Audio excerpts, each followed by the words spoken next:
ढेंकीकोट bike scooty मुहांमुही धक्का दुई मृत दुई गुरुतर। ढेंकीकोट करंजिया एनएच 220 ढेंकुर फांडी कपासपड़ा ग्राम बुलाणी रे बाइक सहित स्कूटीर मुहांमुही धक्का लगी। एथिरे दुईटी बाइक रे 5 जन थिले, सेथि मध्यरु 2 जनकर मृत्यु घटी।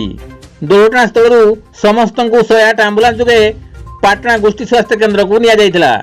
डाक्तरखाना 2 जनकर मृत्यु घटी सूचना रही। 2 जन गुरुतर मध्य रही।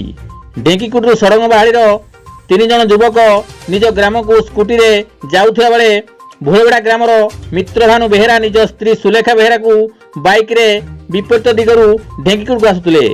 कपासपड़ा बांकरे स्कूटी बाइक मुहांमुही धक्का लगिथिला।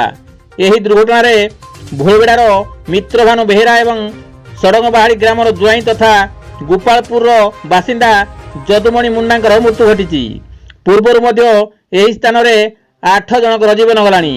एही रास्ता को ब्लैक स्पॉट घोषणा करी रास्तार दिग परिवर्तन करने को साधारण दाबी होउछि। कविंद्र राउत को रिपोर्ट केडी न्यूज ओडिया।